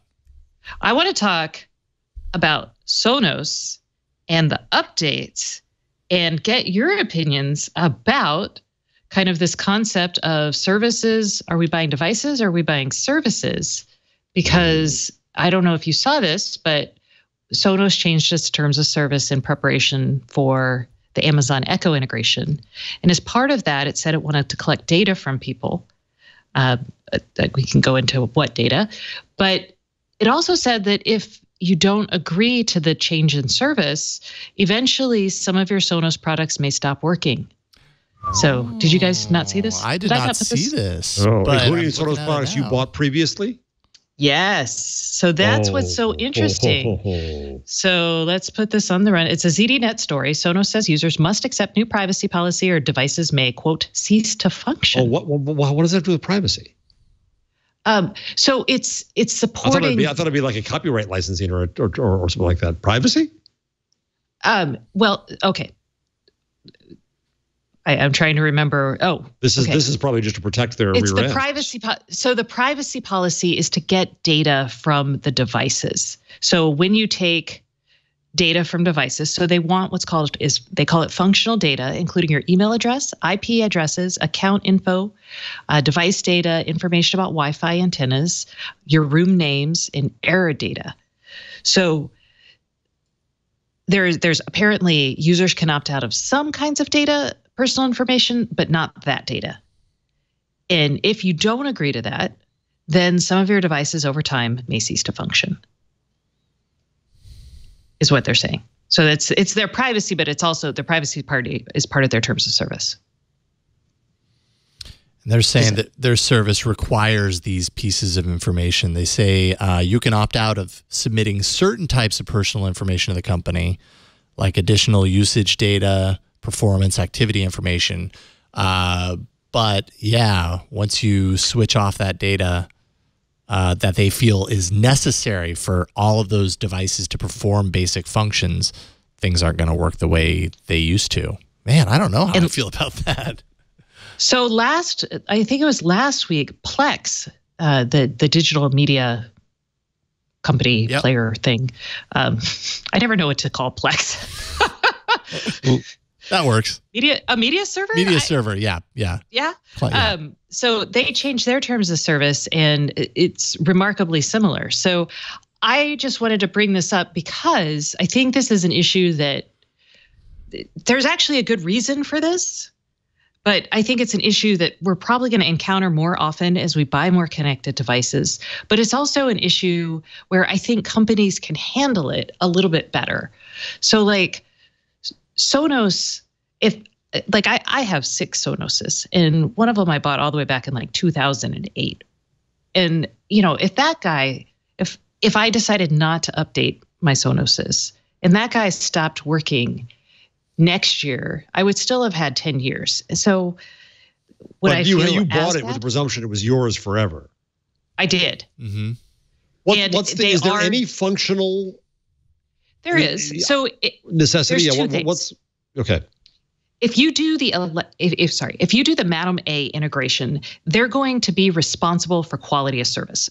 So the idea is they need this information to determine like room information so they can build a skill where you tell the Echo, play it in this room, right? So they need that for functionality, but they also need it to say, oh, the reason this isn't working is because you don't have Wi-Fi service or it's really crappy in this area, right? The challenge is you could build all of that functionality, but you still have to support your older users who are on this older version that didn't agree to that, right? So then what you've got is a bifurcation of your platform. My hunch is, and I don't know this for sure, is that they wanted to, at some point in time, they're prepping to avoid that bifurcation. They're not saying it's stopping right now. They're saying they may cease to function. So like in 10 years, they may be like, you know what? We've got, 1,000 people left on these old systems. Let's take them off. It's not worth paying a developer, $150,000 a year just to keep this old ratty, system running. So that's probably what's behind the legalese, but it's really crappy that they're not explaining this well. And yeah, sorry, I just talked a whole lot. No, I'm kind of taking it in and reading over Plex's thing. The EFF is saying, obviously they're critical of this decision on Sonos's part, saying we understand that there are things that you need in order for this to work, but companies like Sonos can do a better job of kind of compartmentalizing the things, the information that's needed and how it interplays with the device to provide those functions. Maybe it doesn't transmit it. Maybe it stores it locally instead, and it can kind of be the best of both worlds. I don't know the reality of that in integration, but I know when I buy something, I expect it to work for a long time. At the same time, I expect it to work forever, but at the same time, we're buying a lot of things that are dependent on some sort of a service in the cloud, and I guess those rules are being rewritten because services like that could never last forever. Right. There's two different angles here. One is that Tesla saying you can't use my car and my software to start your own taxi company. That's ridiculous. I bought the thing. I can use it however I wish. I have the right to use that. It goes back to the doctrine of when I bought a videotape, I could choose to rent it or sell it if I chose, because that was the idea that I bought it and it was mine. That's one issue. So I find that offensive to try to limit my use and turn a physical good into a licensed good. On the other hand, there are cases where to operate functionally, there may be a need to be able to know some data, and you got to have a privacy policy. And if we can't know that data to make this thing operate functionally, well, then you can't blame us for not operating functionally properly. I'm a little more sympathetic to that, but that's awfully obscure and difficult. And it just doesn't sound, I'm not a Sonos guy, but it doesn't sound like they did a good job of explaining whatever the heck it is they're doing and why it's a benefit to the consumer. And I think as we get into this area, we need much more transparent policies about like how our data is being used. And like if Sonos explains itself, it would help. And also if they came up with a date, like they may cease to function is pretty vague, but people of course are going to flip out. They're like, I mean, I spent $2,000 a couple years ago adding more Sonoses to my system. That's, I mean, I may shop at Target, but that's still a lot of money. That's an investment. And, yeah, right. Yeah. And it, you know, I mean, it's not seeing Macy's to function. Well, yeah, it's not. Apparently it's not because it might not work. So that's kind of, but, so here's the next wrench in this. And I don't know if you saw this, but Uber, I think it was the second District Appeals Court of New York. Basically, someone had sued Uber for some surge pricing stuff, but also sued them because their terms of service were like too long and difficult to read on the screen. And the judge was like, "Oh, that's not true." So what that's done is it said that Uber's arbitration clause that you accept when you click on the TOS, the terms of service, is just fine and dandy in this case, because this guy was like, you don't have to send me through arbitration. I still have a court case because that, you know, because their terms of service were so long and I couldn't read it. The judge was like, no. So now what we're actually going to have happen is a lot of our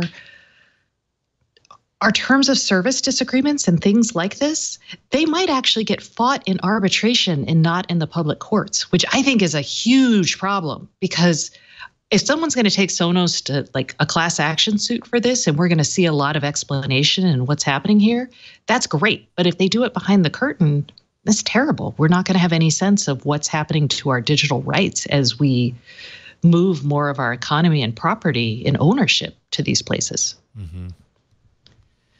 And that was my second freak out of the day.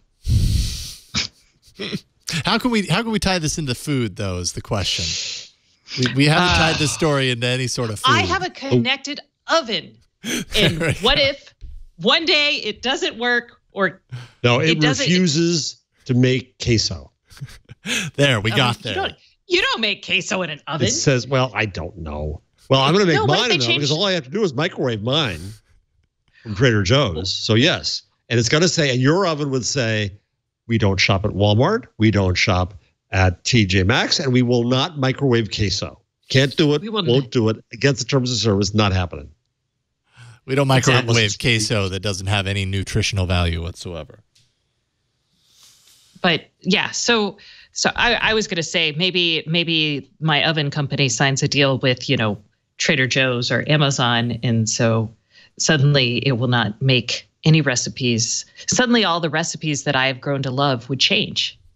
So I love the way it cooks chicken today, but maybe in the future it gets a licensing deal with Tyson and changes the way it cooks chicken. And then suddenly I'm like, wait, no, But you like it roasted, Stacey. But you like it roasted this way now. Yep. Any kind of final stories from the rundown before we take a break and then get to numbers and tips and picks and everything? Or have we? Oh, no, I was kind of fascinated with. I was troubled by this. The where was it under Google? The service that's trying to. It was confusing civility with decency. There it is. Google's anti-bullying AI mistakes civility for decency, and I think civility is a key need right now, trying to recapture civility, recapture decency and respect among people. But I think trying to automate it is not going to be totally successful. So the New York Times stopped using the Coral Project's online commenting stuff that they were using to use this instead from Google's Jigsaw, which is an effort to have a learning system that understands how to be taught how to recognize incivility. But this points out that if, unfortunately, what it recognizes is so-called decency. So if you say, that's awesome, then, oh, yeah, that's fine. If you say that's effing awesome, oh, that's horrible because you used effing, right? The subtlety of dog whistles, the subtlety of insults, the subtlety of trolling and tweeting and harassing. I don't know that a system can ever be taught this. Granted, Tay was taught pretty easily how to be that, how to be awful. But it's fascinating to me that as we try to recapture civility that some would say the internet ruined, I don't think technology is fully at fault for causing this. I think it exposed it. In any case, I don't think technology is going to be the answer for putting the genie back in that bottle. Stacey? I was going to say this is kind of an inverse of the problem that censors have. So if you look at China and their censorship efforts, how people will automate, even kids around parents, they come up with new ways to say, to be in censorship. It's to say things they want to talk about without actually saying the words, right? So language is so fluid and flexible. It feels like any sort of AI is going to be at somewhat of a disadvantage, because if you ban the word Nazi from your forum, people are just going to use, I don't know, Pepe the Frog. Or you can't condemn Nazis then too. You can't say those people were Nazis. Right. With good purpose. That's an excellent example, actually. Right. So Nazi is the Godwin rule, the Godwin's law, that by the time it descends to that, but we just have a time in the news right now when literally Nazis and deciding who are Nazis and what we say about Nazis is a critical, I would say, litmus test of civility, leadership responsibility. So these efforts to say that we're going to just put the machines are going to make us okay again. The machines made us all uncivilized, and the machines can make us all civilized again is wrong on both ends. I'm reminded of the time that Nick Bilton, then of the New York Times, freaked out because Robert Scoble walked into the men's room at Moscone Center during an I.O. with his Google Glass on. Ah, right. I remember that. Yeah. And Bilton called me about this, and I said a couple things. Number one, I said, Nick, nobody wants a picture of your junk. Just relax. And number two, don't presume that the technology made us into uncivilized louts that we were not already. It may have exposed it, made it easier, but it may do other things. But don't assume that just the technology makes us do this. That is a technological deterministic view. And even I, the technological optimist, don't believe that.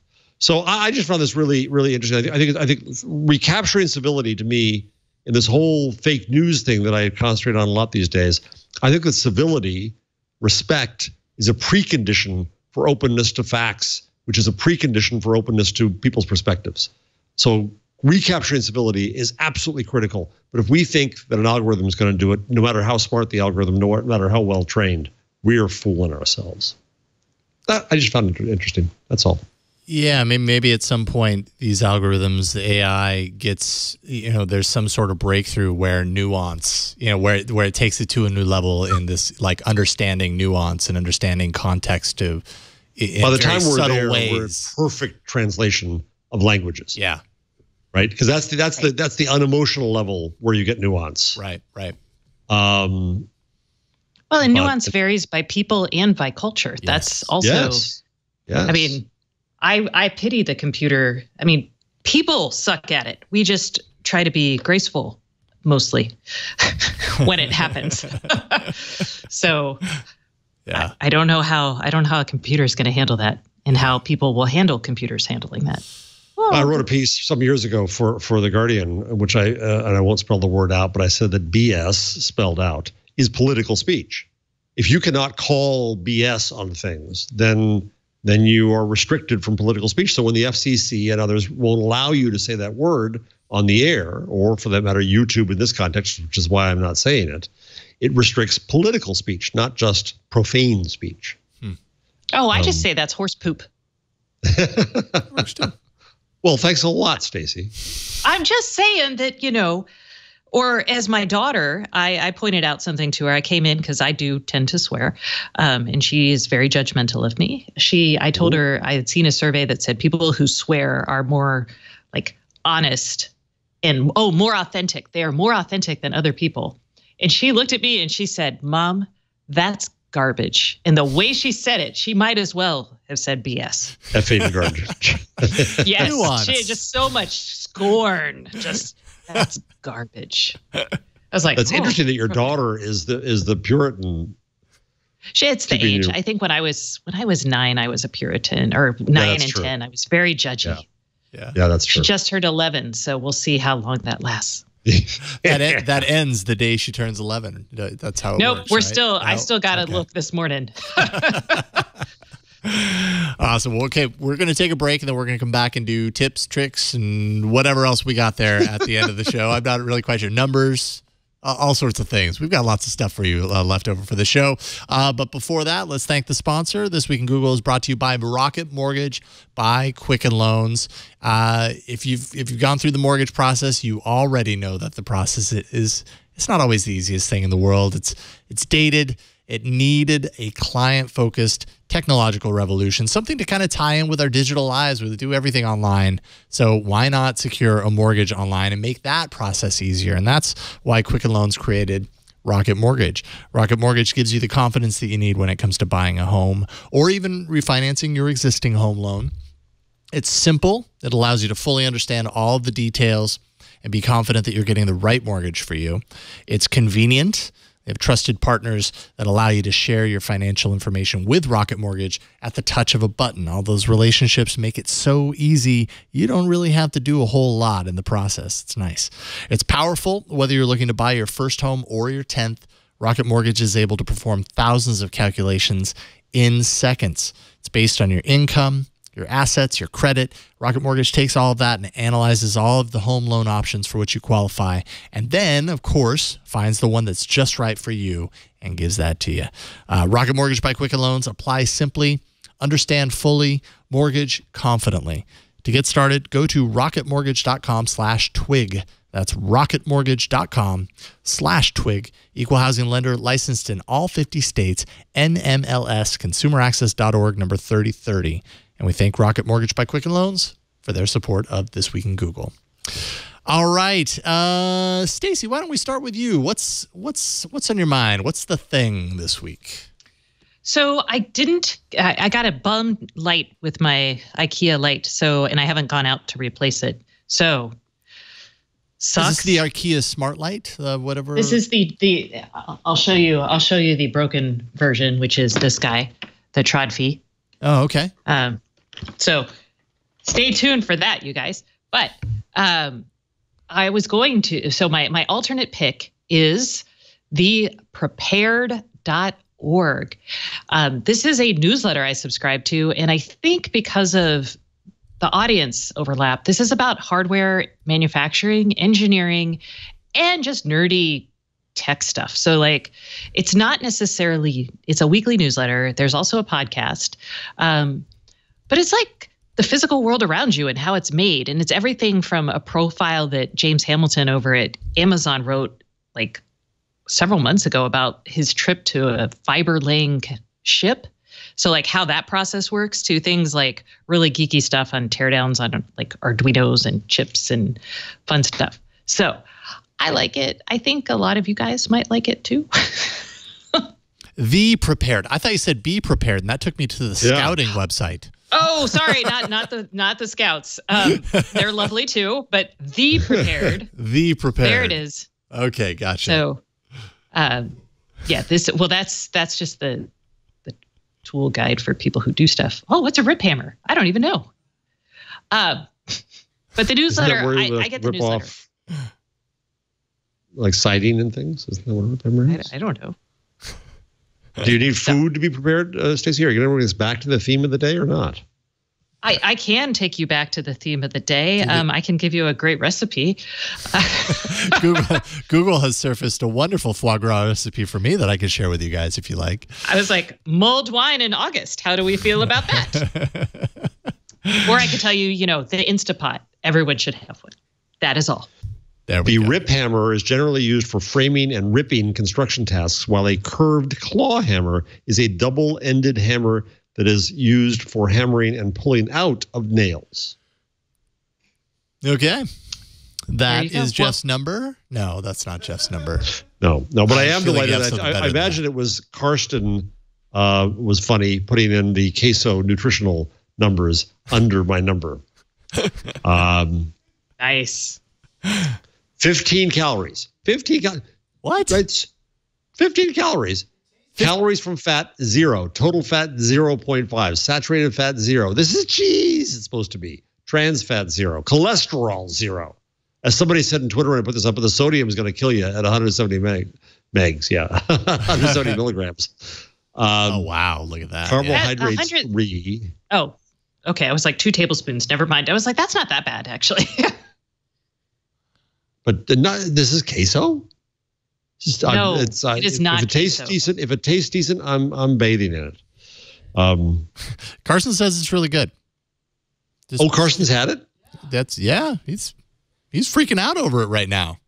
He's jumping up and down. He's hands in the air. He says it's really good. So here's another number. You'll remember that Facebook was paying media companies for Facebook Live when they thought that Live was going to take over the world. Oh, never mind. I remember that. Yeah. So now Facebook has Watch, which, by the way, I can't seem to get to. Do you guys get Watch? Do you have Watch? Do you see Watch? I have not logged into Facebook since December. If I click on the video tab on Facebook, I get nothing but the the videos I always got. Watch is going to promote episodic serial video shows. This is their content. Yes, their original. This is a new thing. So they're paying media companies to make shows, and when they did it before, they said, "Hey, we're just doing this temporarily in lieu of the money we plan to make and share with you when it comes time to monetize live." Well, now I don't know if they're saying that or not, but they're paying $10,000 to $25,000 per episode for shows, and the producers will also receive 55% of the ad revenue, while Facebook takes the rest. And the shows can be anywhere from 2 to 240 minutes an episode. Most are making them 5 to 10 minutes. And this is Facebook's effort to spawn loyalty in video, to become habitual, to get you to subscribe to things, to get you to like things, right? So it's what YouTube did better socially in terms of video. Now the social company Facebook wants to do, and this is what they're paying for it, and this is what they're expecting. So that's my numbers. Man, and they're all getting into this, like, dumping crazy amounts of money for original content. I'm really curious to see how this plays out in the scope of like 5 years. I think it'd be really so much interesting. money at it right now. I think Leo would yell at me now, but he's not here, so what the heck? There you go. I think it would be interesting for the Twit network to make an episodic 5 or 10 minute show. I mean, you've done them in the past. You've done these news shows and things like that. Why not make one of those things again? Put it on Facebook, see what you make. Mm-hmm. And like episodic, like scripted content? It doesn't have to be, but it has to be serial. It has to be that you're going to come back time and time again. This is so it's podcasts too. There's no reason it couldn't be that. It's just that people know Twig and they come back to Twig. We're episodic. We're serial. Okay, got it. Yeah. So like, I could make a cooking show. There we go. With gadgets. There we go. I think that's what it has to be. Actually, I was thinking the Tech Bachelor, but I'd have to do some thinking around that and figure out what that is. I don't think we should do that show. Okay.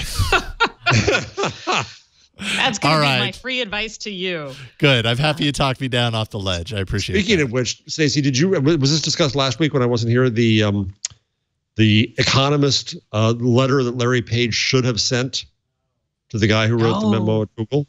No, we didn't talk about that. Read it. Have you read it? It's excellent. No, excellent. I haven't read it. I'm so tired. I know you're overdosed on it, but it says everything you wish someone had said to him. It's superb.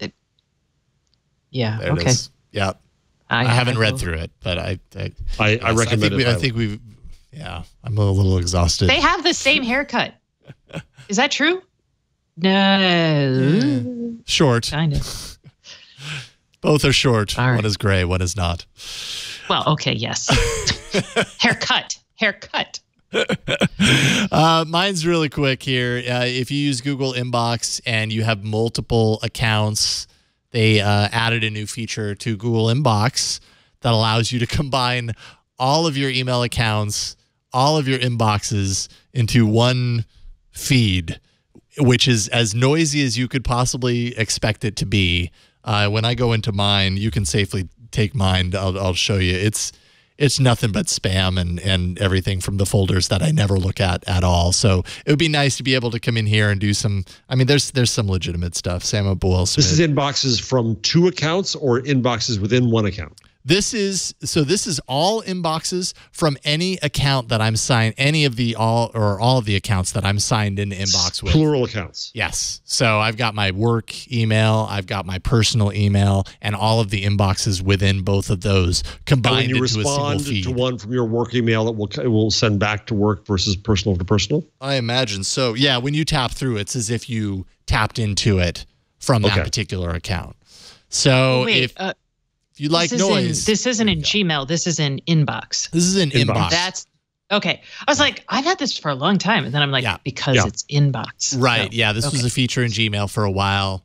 Now you've got it in Inbox. I would never use it personally, but apparently some people would. It just seems so noisy to me. Like, it would be nice to have controls and be able to say, these are all because I would use it if I could personalize it a little bit and say, these are all the inboxes that I want to be shown just here, and that would be what I would use to manage my email. But anyways, if that's your thing, there you go. The more you know, which could be the title today. I don't know. We'll have to figure that out. No, it's got to be a food thing. It's got to be a food thing. Trouble with troubles. Got to be a food thing. Chat room. I know you normally do this after the show, but I think we need a food thing today. The chat room will work on that, and as they do, I will say we will begin our farewells. We'll say bon appetit, everyone. Yes, exactly. We hope that you've enjoyed your entree. It's time for dessert. Jeff Jarvis, always fun doing podcasts with you. Thanks so much. Always. Buzzmachine.com. What else do you want people to know right now? That's enough. That's it? That's buzzmachine.com. If you care about changing journalism, apply to the social journalism program at CUNY. It is truly groundbreaking. Everything that I say. So that's what I'll plug. I'm going to write about that soon. Right on. Cool. Ooh. Do I have to be an undergraduate? No, it's graduate. Come. Oh, but then I'd have to move to New York. Well, hello, center of the universe. Center of the universe. No big deal, Stacey. It's not a big deal to move to New York. It may seem intimidating, but don't worry about it. It'll be fine. Stacey Higginbotham, always fun to do a podcast with you. Thank you for doing this today. Thank you. What do you want people to know? I was like, you're not going to plug my IoT podcast? Well, IoTpodcast.com, of course. What do you want people to know? There or Stacey on IoT, or I don't know. Or Giga Stacey on Twitter. You can find me lots of places, but only send nice things. Yes. Don't criticize my grammar or my saying y'all. I've gotten a couple of those. I'm like, really? Y'all? If there's one thing we know about the internet, it's that everybody is grammar police. That's pretty much just what we've come to expect. And I'm Jason Howell, whatever. I'm all over the network doing Tech News Today, doing all about Android, filling in on This Week in Google from time to time. I think in a month, Leo will be gone for a couple of weeks, so I'll be back. I'll be back hanging out with you guys for a few more weeks. That's about a month from now. But if you want to check out This Week in Google, you always can. We record live every Wednesday, 4 p.m. Eastern, 1 p.m. Pacific, probably more like 1:30 really, but 2000 UTC at twit.tv/live if you want to catch the live feed. You can always find our past episodes by going to the show page on the web. That's twit.tv/twig or This Week in Google or this-week-in-Google. We've got it all covered. Just don't worry about it. Or you could just go to Google and search for it, and you'll find it. You can also find our episodes on YouTube and Pocket Casts and everywhere you find good podcasts. But that is it for This Week in Google. Thanks, Karsten. Thanks, Jammer B, for helping out here in the studio. We've had a lot of fun, and we will see you next week where we talk more about Google and all sorts of things. We'll see you then. Bye.